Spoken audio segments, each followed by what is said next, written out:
J'adore ta nouvelle coiffure. Oh, bien sûr, tu es déjà une très belle femme, mais en plus, ça met en valeur la couleur noisette qu'il y a dans tes yeux. Merci.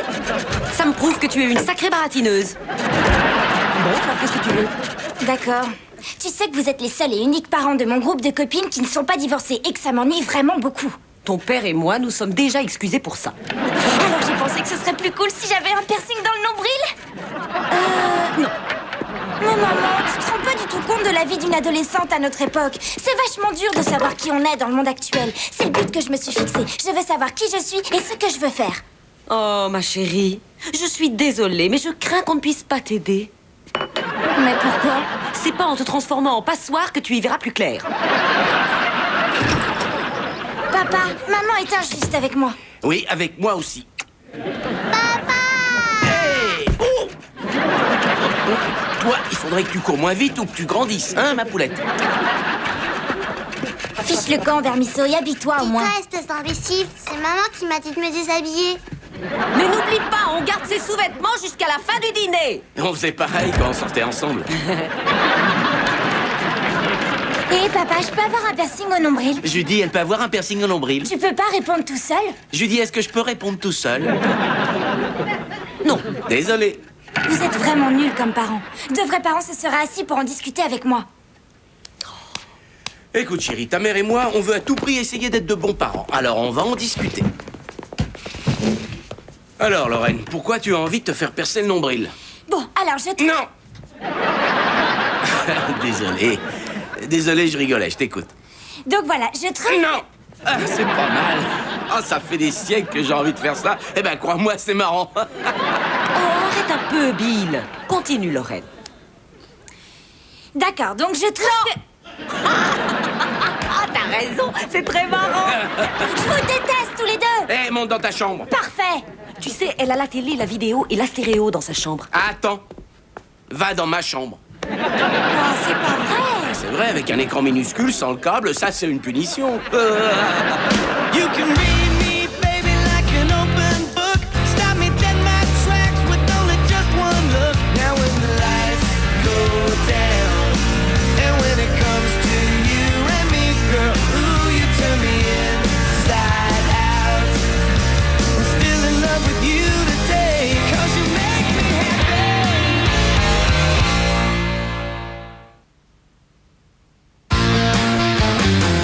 Tu as bien travaillé? Je vends des cuvettes de toilette, Judy. Et j'attends d'avoir la preuve que c'est un boulot passionnant qui me fait planer. Et toi, ta journée? Pas mauvaise. Pendant mon heure de déjeuner, je me suis fait faire quelque chose qui devrait te plaire, chérie. C'est ma coiffure, espèce d'idiot. Ah, bah, c'était tes cheveux que j'ai regardé. Bah voyons. Très joli. Qu'est-ce que c'est? Ah, c'est une autorisation de sortie pour ton fils avec le groupe informatique de l'école. Où est-ce qu'ils vont? Chasser la souris? Regarde, qu'est-ce que je disais? Je m'inquiète beaucoup à son sujet. Il a des réactions étranges depuis qu'il est entré au lycée. Tu sais, quand on a 3 enfants, il y en a toujours un qui n'est pas comme les autres. Si on avait été des lions, on l'aurait dévoré. Je crois que tu devrais discuter avec lui. Ah, m'oblige pas à discuter avec lui. Je l'adore, mais je comprends rien à ce qu'il me dit. Il utilise des mots compliqués. Ah oui. Mais il s'est excusé de me traiter avec commisération. Même si je sais pas ce que ça veut dire. C'est ton cou qui te fait encore mal? Oui, un petit peu. Ça fait 13 ans que ça dure. Je ne comprends pas pourquoi tu refuses d'aller chez le médecin. Bah, c'est très simple, comme ça je suis obligé de regarder les choses en face. Attends une minute. Tu fais la cuisine? Avec du vrai fromage? Ta sœur dîne à la maison, c'est ça? Elle veut nous présenter Paul, son nouveau petit copain. Alors sois gentil avec Linda. Bah pourquoi? Ta sœur m'a toujours traité comme un idiot. Si tu veux gagner son respect, essaie de ne pas lui donner l'impression qu'elle n'a jamais trouvé le mode d'emploi de ses hormones. Alors ça, c'est mission impossible. Écoute, elle a l'air de tenir à ce garçon et je veux essayer de leur montrer un couple heureux et c'est nous. Alors sois gentil et va changer de chemise. Pour quelle raison? Tu me dois bien ça. Ah ouais. J'en ai autant à ton service. Tu veux qu'on fasse les comptes? Bah parfaitement. Je t'écoute. Tout d'abord, c'est moi qui ai ramassé les feuilles la semaine dernière. Oh, je t'en prie, si tu crois que c'est suffisant. Tu as une dette envers moi depuis le 22 avril 1997. Je t'ai laissé regarder la fin du match de hockey pendant qu'on faisait l'amour le jour de notre anniversaire. Eh, ça compte pas, c'était la finale du championnat et on l'a regardé ensemble. Oui, mais toi, tu n'avais pas quelqu'un derrière toi qui trouvait marrant de hurler « Baisse-toi un peu plus !» Ça me fait toujours marrer.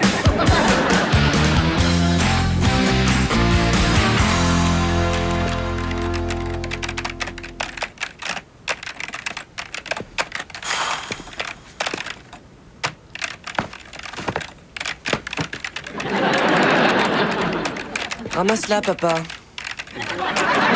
Tu es un ado, ta chambre devrait pas être rangée. Du chewing-gum par terre, ça fait de mal à personne. Ramasse-la, s'il te plaît.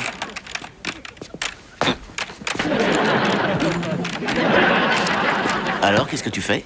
Je joue sur mon ordinateur. Ça s'appelle Existence. Tu construis peu à peu une civilisation et puis tu te sers de toutes tes inventions et tu résous des problèmes nationaux en créant une économie. T'as rien qui fait tout sauter? Génial. Alors on joue comment? Eh bien, voilà les 2 touches de direction et cette touche-là contrôle la séquence de détonation. Quand tu veux faire boum. Ah! Voilà. Alors, comment va la vie en ce moment? Ça va.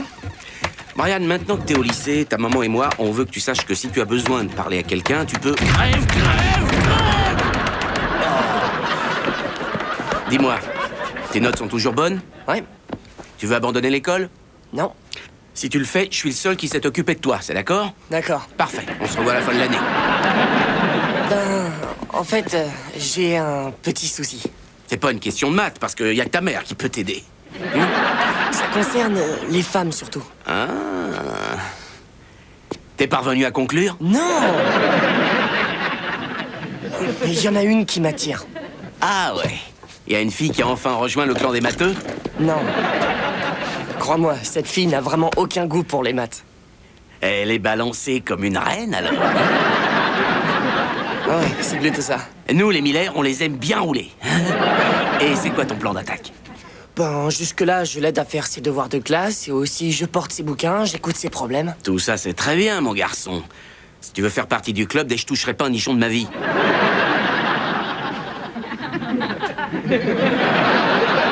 Quoi? Ferme la porte, fiston. Je suis ton sauveur. Écoute, je vais te dire un truc qu'il faut que tu saches à propos des filles. En général, les lycéennes adorent rigoler. Pourquoi? Et pourquoi les oiseaux volent? Pourquoi le ciel est bleu? Qui connaît les réponses à ces questions, hein? Ben, il existe des réponses très simples à toutes ces questions.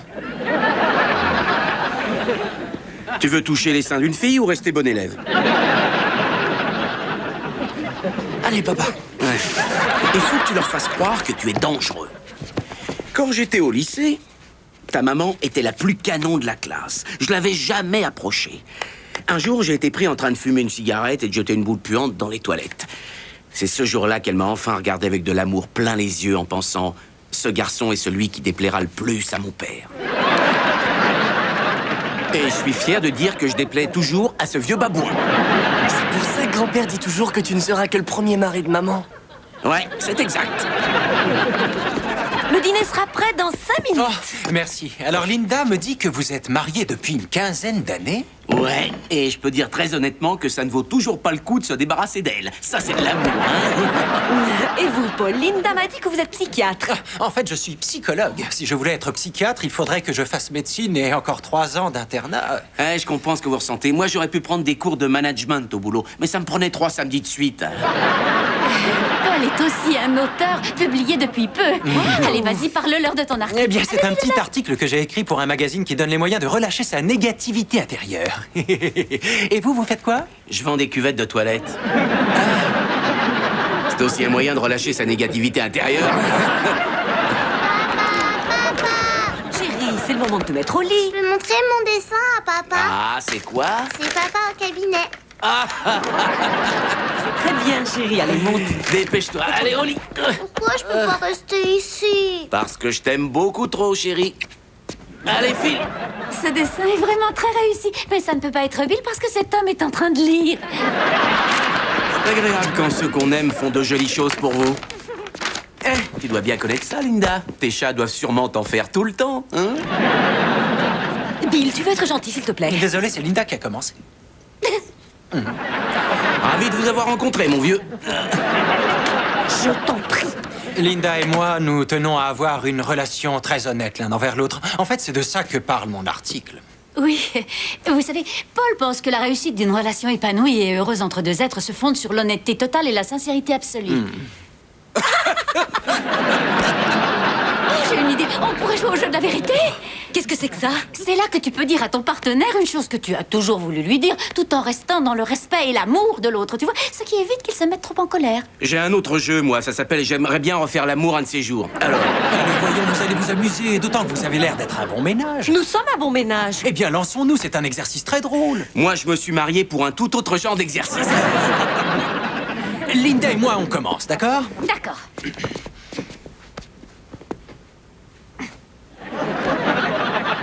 Pour être franc, Linda, je n'aime pas la robe que tu portes. Ah oui. Attention, ça va faire très mal. Je trouve que tu es vraiment une femme très très belle, mais cette robe ne te va pas du tout au teint. Vous savez ce qui lui va pas non plus au teint? Son teint. Très bien. Non, je respecte ce que tu dis. Et pour être franche, eh bien, je déteste la musique que tu passes dans ta voiture. Le ragtime ne peut pas plaire à tout le monde. Alors, je respecte le fait que nous ayons des goûts différents en musique et je n'en mettrai plus dans ma voiture. D'accord. Alors, vous voyez, ce n'est pas si difficile que ça. Allez, vous devriez essayer. D'accord. Bon. Vas-y, j'ai dit n'aie pas peur, vas-y. Pour être franche, Bill, je déteste ta chemise. Je sais, c'est pour ça que je la porte. Eh bien, à votre tour, Bill. Je crois pas que ce soit une bonne idée. Allez, quoi, Bill, fais-le pour moi. T'en as vraiment envie? Vas-y carrément, mon lapin. Bon, bah, pour être franc, Judy, je t'ai menti quand tu me l'as demandé. Je suis pas fou de ta coupe de cheveux. Ah ouais? À moins que ça te plaise à toi, auquel cas, j'insisterai pas. Non, j'en étais pas si sur moi-même. J'essayais juste un truc nouveau. Ah, eh ben, ça a été tout seul. Regardez, j'ai même pas un bleu. Et vous voyez, la plupart des gens veulent qu'on leur dise la vérité. Une fois qu'elle est dite, on oublie tout. Je crois que le dîner est prêt. En fait, il y a autre chose qui me vient à l'esprit. C'est quoi, chérie? Voilà, parfois, tu es un peu trop autoritaire. On mange? J'ai faim. Autoritaire. C'est pas exactement ce que j'ai voulu dire. J'ai voulu dire impérieuse. Ou gentille. Bon, c'est tout ce que tu as à dire, profites-en. Allez, je t'écoute. Judy, je t'aime vraiment plus que tout au monde. Je t'aime tellement que ça m'est égal quand tu nous sers du poulet trop cuit. Ou quand tu chantes tout le temps, même si t'as toujours chanté faux. Et il y a des fois quand je regarde la télé où t'arrêtes pas de parler. Bon, alors ça ne suffit pas que j'ai un travail. Il faut que je cuisine comme une reine, que je chante comme un ange et que je me taise pendant le catch. N'oubliez pas du respect. La Judy. ferme. Judy, c'est pas du tout ce que tu... Oh, mon Dieu! Quoi? J'ai plus du tout mal dans le cou. Oh, tu veux dire quoi au juste? Que c'est à cause de moi que tu as mal depuis tout ce temps? Non, j'ai pas dit ça. Et voilà encore un truc qui m'ennuie. Tu parles toujours à ma place. Oh mon Dieu! Mon cou est tout détendu. Oh, regarde, j'ai des épaules. Qu'est-ce que c'est que ça? C'est une liste de choses à te dire la prochaine fois qu'on joue. Tu as mal orthographié pointilleuse. Ah, ne plus avoir cette douleur au cou, c'est formidable. Je vais dormir comme une souche cette nuit. Bonsoir, ma beauté. Bonne nuit.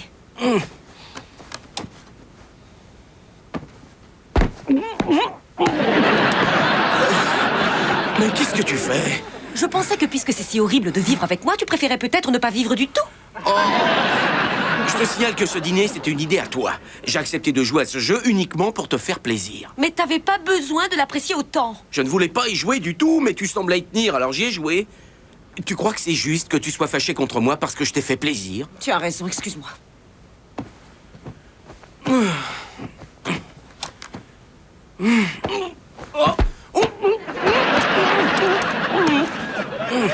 Tu vas faire ça toute la nuit? Pour être franche, oui.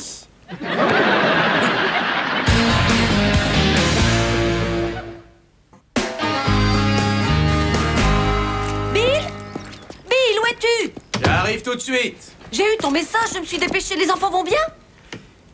Oui, très bien. Tu es malade, qu'est-ce que tu as? Rien, la vie est belle. Tu es belle aussi. Ah oui, tu es très belle. Ouais, tu as raison, c'est à toi que je parle, ma jolie chérie. Dis donc, tu es ivre ou quoi? Disons que je suis ivre de ta beauté resplendissante. J'aimerais que tu dises bonjour à un ami de toujours. Qui? Oh, sympa, merci. Mais qu'est-ce qui se passe, enfin? Mais rien du tout. Je voulais te montrer combien j'étais désolé de tout ce que j'ai dit hier soir. Tu es parfaite, surtout ne change rien. Ouais, d'accord. Non, vraiment. Je n'ai dit toutes ces choses que parce que tu m'obligeais à jouer à ce jeu et je t'en voulais. Alors tu mentais quand tu as dit que tu n'aimais pas mes cheveux, ma façon de chanter et de faire la cuisine. Oui. Qu'est-ce que tu as? Tu as mal dans le cou uniquement parce que tu es encore en train de mentir. Non. Allô? Oui, Diane. Quoi? Au bureau de la principale? Très bien, merci beaucoup. C'était mon boulot qui appelait. La principale du lycée de Brian veut nous voir tout de suite. Tu plaisantes? Habille-toi, je conduirai. Ah, tant mieux, parce que tu es une bien meilleure conductrice que moi. Ah!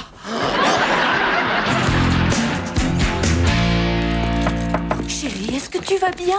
Ouais, ça va très bien. Tu es sûre? Tu n'es pas malade? Je suis pas venu dans ce bureau depuis plus de 20 ans. Comment ça va, mademoiselle Bowden? Je ne crois pas prendre de risques en vous appelant toujours mademoiselle Bowden. C'est exact, monsieur Miller. Et je ne crois pas non plus prendre de risques en ne vous appelant pas docteur Miller. Qu'est-ce qui s'est passé? Nous avons surpris Brian en train de fumer. De fumer? Ça ne ressemble pas à Brian. Oh, n'en sois pas si sûr, je dis. C'est le digne fils de son père. Dites-nous tout. Vous avez surpris le petit galopin qui fumait aux toilettes? Non, il a vomi et s'est évanoui dans le couloir. Devant une fille qu'à notre avis, il essayait d'impressionner. Brian, chérie, ça ne te ressemble pas du tout. Où as-tu pioché cette idée idiote que fumer pourrait impressionner une fille? Oh, ça n'a aucune importance de savoir ça. Bon, le gamin a commis une erreur dont il a eu probablement l'idée tout seul. Et je le punirai moi-même personnellement. Je lui pose juste une question. Pourquoi tu as eu l'idée de fumer? Parce que je voulais pas faire partie du club, je toucherais pas un nichon de ma vie. Est-ce que j'ai déjà entendu ça? Vous avez conseillé à votre fils de fumer? Je suis vraiment navrée, mademoiselle. Ce gamin passe tout son temps à travailler. J'ai eu envie qu'il se détende un peu. C'est un adolescent, il faut bien qu'il s'amuse. En fumant et en voulant toucher les seins d'une fille. Vous devriez avoir honte de vous. Mais bien entendu, vous n'étiez qu'un garnement insupportable quand vous étiez élève ici. Je ne devais pas m'attendre à autre chose en tant que père. Hé, Chérie, va nous attendre dans la voiture. c'est parti. Pas toi, tu restes ici. Bien. C'est lui qui fume, mais pas moi. Écoutez-moi, ne parlez plus jamais à mon mari comme ça devant mon fils. D'ailleurs, il n'est pas un mauvais père. Ce n'est qu'un homme stupide, stupide en tout point, qui essaie malgré tout de s'améliorer. Chérie, tu défends ma cause, là? Non, parce qu'on peut se poser la question. Je fais avec ce que j'ai, tu sais. Tu as conseillé à ton fils de fumer? Je voulais qu'il puisse séduire une fille comme je t'ai séduite toi. C'est pas en fumant que tu m'as séduite. Enfin, tu sais bien, en faisant l'idiot. Tu m'as pas non plus séduite en faisant l'idiot. Je suis sortie avec toi parce que tu étais sensible, espèce de crétin. Je n'ai jamais eu aucune sensibilité. Oh, arrête. Le jour où mon chien est mort, tu as abandonné la place d'un concert de rock que tu avais pour rester avec moi et me consoler. J'ai pensé, oui, ce garçon est un vrai Gugus. Mais il est aussi plein d'attention. C'est la première fois que tu m'as remarqué. Non, en fait, la première fois que je t'ai remarqué, tu étais debout, juste là. Tu portais un t-shirt rouge très moulant avec un blue jean dont la poche arrière droite était complètement déchirée. Un type t'a fait rire, alors je me suis dit... Si j'arrivais à la faire rire comme ça, la vie serait plutôt belle. Waouh. Je viens à peine de dire que t'es idiot et toi, tu me fais une déclaration. Et en plus, ce jour-là, t'avais pas de soutien-gorge, alors j'en ai pris plein les mirettes. Je parie que tu serais toujours aussi jolie moulée dans ton t-shirt. Ah, on recommence à se mentir alors, t'es d'accord? Ah oui, bien sûr que je suis d'accord. La vérité, c'est tuant. Et je crois que si on s'aime vraiment très fort, on a intérêt à se bâtir un joli mur de mensonges qui nous emmènera jusqu'à notre 50e anniversaire de mariage. Alors ça, j'achète. Donc, je ne suis pas autoritaire. Non, sauf si tu le dis. Et tu aimes ma coiffure? Elle te rajeunit d'au moins 10 ans. Est-ce que je suis un bon amant? Oh, tu es fantastique à chaque fois. Oh, viens ici. On était en train de parler, mais attendez, on est mariés, c'est vrai, on flirtait, voilà. Sortez d'ici tout de suite. Oui, madame. Une petite seconde, j'ai oublié quelque chose dans votre bureau. Je sais que mon mari a commis une erreur, mademoiselle, mais c'est quelqu'un de formidable. Oh. Attention, écoutez-moi tous. Judy Miller est toujours la fille la plus canon du lycée Thomas Jefferson. Tiens, ma chérie, fiche le camp.